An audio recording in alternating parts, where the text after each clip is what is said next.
Want to play a game that's really challenging? You can be the red, and you can be the green, and you can be the yellow, and you can be the blue.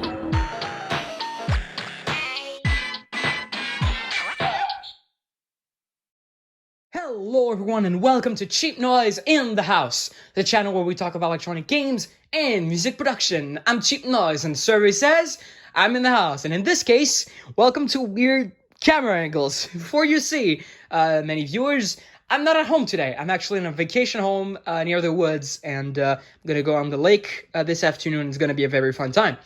And I happen to find with me, or to bring with me, this little game over here, which not a lot of people know about, because this is kind of an obscure ripoff or clone of a much well-known game that a lot of people are familiar with. I talked about it in one of my last videos about travel-sized games, which is the Simon Micro series.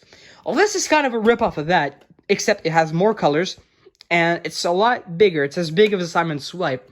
On the back, you have the battery compartment over here. It takes 3 AA's and is custom with Chinese ripoffs. The screw kind of removes itself from the cover, so you need to be careful to not lose that screw. And this game, as you can see, is either called Memory Maze or Super Memory. Most of us know it as Super Memory, so that's how I'm going to call it from now on. And it has 6 colored buttons. And it's basically like Simon Micro. You have different levels of sequences that you need to repeat, and each level gets longer and longer, and you need to repeat the sequence. And it's so much like the Simon Micro that they even sampled some sounds from the Simon Micro itself. So there's only one game mode. You turn it on, you press start, and then you go. So I'm going to play a little bit of a game, and you'll see what's what. Nice turn-on animation. Let's press start. Shall we press start?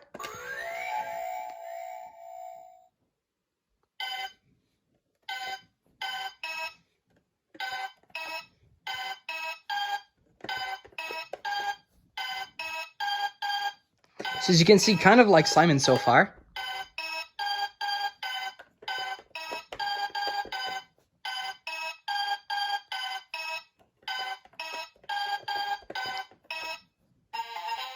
And I just completed the level.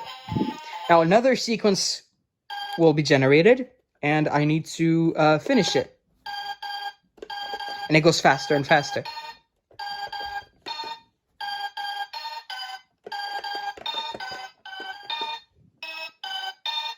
Alright, I'm gonna mess up.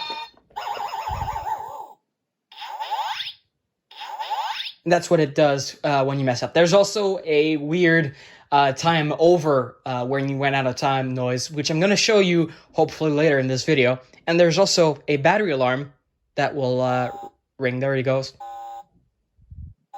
So that indicates that, you know, it's draining through your batteries and it's still on. It doesn't turn off the game. It doesn't have an auto shut off. So if you want to turn it off, you need to flick that little switch here. And now it's off completely. So let's turn down the lights and play another game. Alright, the lights are now off, and we're going to turn it on once again. And as you can see, the lights look really cool in the dark. They're really bright. You can see them very well.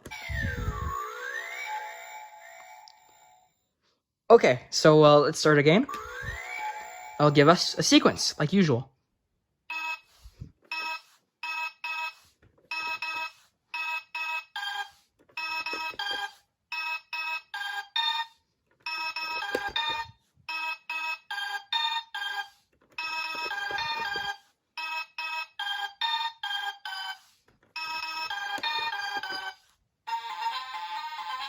Oh, and also, the music that plays when you complete a level, it's completely random.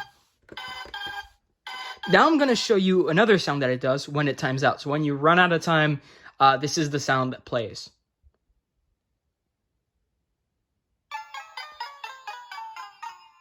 There you go. Pretty cool, isn't it? All right, let's turn the lights back on. Alright, so that has been a quick overview and review of the Super Memory electronic game Simon Micro clone thingy.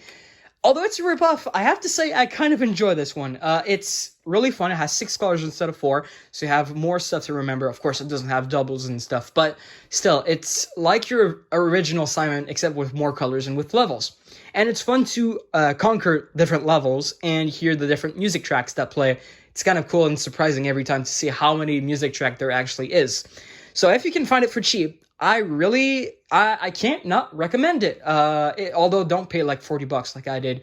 If you find it in a store and you see it for $40, please avoid it. It's not worth that amount of money, but still a pretty fun game nonetheless. Now, before I leave you guys, I want to give a huge shout out to my friend Evangelos Nudge. He has a YouTube channel, and he just uploaded a video on how to find out the real sample rates of electronic games and toys. And it's really interesting. If you want to learn more about digital audio and how to treat digital audio and how to recognize the artifacts of digital audio and downsampling and stuff like that, I highly recommend it. It's his latest video, and if you want a good watch, go check that out. It's really cool. But that's it for me. So thank you for watching this video, and I'll see you guys next time. Cheers.